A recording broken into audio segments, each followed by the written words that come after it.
The ace of the Astros, Justin Verlander, congratulations. Compare and contrast the way you felt the first time you guys won it all to what you're experiencing right now. I mean, I feel like I'm a different person. It's hard to compare, quite honestly. I mean, 17 was such a different experience for me and where I was at in my life, and I was running out of the bullpen in Los Angeles. This one I'm sitting in the dugout and, chewing my nails off. I don't know. Plus, you got a win in this one. Thanks. You know what I'm saying? Yeah. That felt good. That felt good. Yeah. I don't know, man. I feel like I've been a bit more present for this ride, and intentionally so. Having the game almost taken away, and my Tommy John, and just the perspective that it's given me. I've just really tried to just enjoy these moments. I don't want to say that you're ever complacent and you know how hard it is to get these things, but having the game almost taken away from you, like I said, and finding your way back. And I mean, if I could have had a pen and pad and paper and written a story about my rehab process and how that rehab would end, here it is. It's just, that's wonderful. Perfect. I'm a bit overwhelmed, to be honest with you. There's something that really stands out to me, JV, just by watching you in the dugout with your teammates. It seems like the connection you've been able to have with your teammates as of late, especially this season, stands out to me more than it ever has, just being quite honest. Like, what was different for you this season to where that was really a priority for you? It was a priority, to be honest with you. I go home, I get to spend some time with my family, I step away from the game.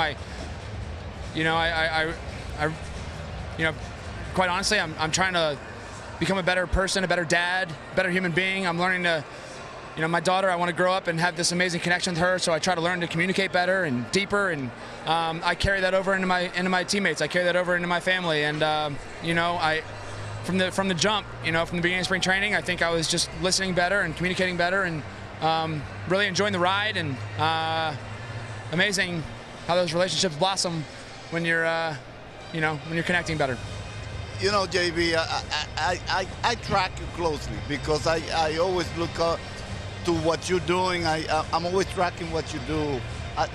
There are so many similarities that I see between you and I that I can't help it but to feel like you. And it looked to me like the other day when you finally got that win, like you were relieved. It was like I'm finally doing what I'm supposed to do for this young group of guys that I'm trying to lead.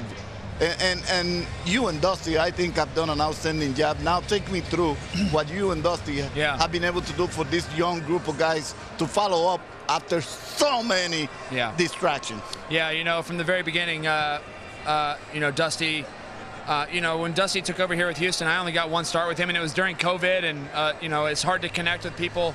I got hurt, and obviously during COVID you have to rehab on your own. I wasn't allowed to rehab with the team, so I didn't really get to experience Dusty as a person. And then so coming into spring training this year, I realized what a man he is. He wants to connect with his player on a deep level and just understand what makes you go. And there's so many moments throughout the season that him and I just sat down and talked, and the culmination of those moments are, I think, what happens when he leaves me in for that one more batter, to face Castellanos.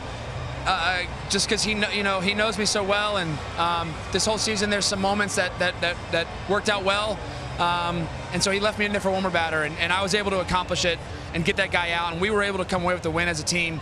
And then I told Dusty after that game that how much I appreciate him leaving me in for that moment, and how happy I was that I was able to come through. And I told him, the monkey's off my back, now we got to get it off yours, and we were able to come through for him tonight. One question, because I've been there. How much did you lean to that one? And a lot. And your baby. A lot. No, you laugh. It's serious. A lot. I mean, without my family there, I don't know. I mean, silver lining's not even the right terminology. It was just such a blessing to have them and be able to. She got her own mind. Go do my rehab every day and come home and see my daughter grow up and just be a part of my family. I told Kate I haven't had a summer off since I was 5 or 6 years old.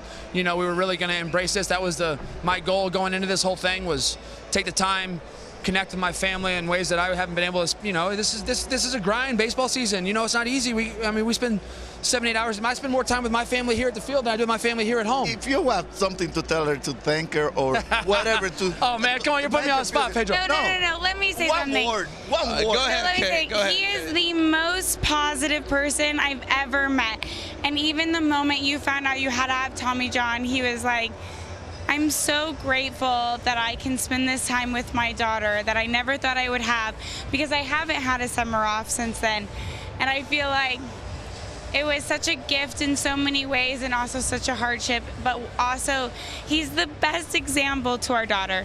He is working so hard every single day. He has wins, he has losses, and he shows up every day for our daughter as a father, as a husband, and that is the reason I love you, is that you show up for your family. And then also, guess what? He shows up for his team, and that's the most festive way he shows up.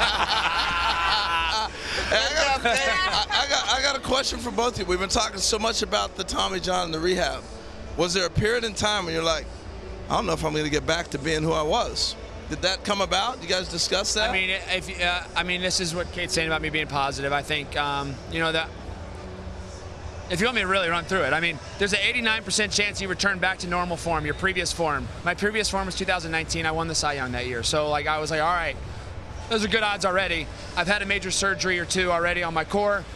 I came back well from those. Let's add another 5-6% from that. So in my mind, I was like 95% chance I return back to form that I was at in 19. And so, you know, it's just about setting myself up with positive vibes. And I try my best to not. Good, huh? I try my best to not let negative He's really energy good creep at in. finance too. Look at how he's running through numbers. He's Yeah. Well, I gotta say, positive vibes, Kate. You ratcheted up your cheering. I felt like it was at a new level. You were on camera cheering. In You were Philly? actually. She was See that talking. video of her in Philly? She was. Were you kind of talking trash with Philly fans? No, actually, I loved Philly fans, and I do feel like I have to set the record straight. Because like I did, yeah. my body language was saying no, but it was actually, I'm a third child of 4 kids, so banter is my love language. And I was having the best time. It was all in fun. And I think I can learn from this too. Sometimes we miscommunicate with body language a little bit. Probably get a fight when we don't have to. It really was. It was all in fun. And I have to say, I respect any fans that stay the entire game. No doubt. Stand up, cheer the whole game, and don't boo their own fans. That is my, like, number one I hate, is to see people booing their own team. Yeah. I'm like, what are you guys doing? Why are you here? Speaking of, we got to give props to Houston fans. Yes, I mean, Houston fans are, I mean, So positive. can you actually imagine a Houston fan ever booing anyone? No, they're the nicest people in the world. Very polite. It really is true. That's like the Phillies, you know, you see the Phillies fans out of here, like, I had a great experience. Random guy who ran on the field. I was like, well, let's boo him. Houston language. I think we should boo him. Positivity wins. Yeah. Positivity It's all wins. positive, Okay, guys. I'll Thank give you you so some much. Thank you guys What a so wonderful much. moment to share with Yeah, you thank both. you.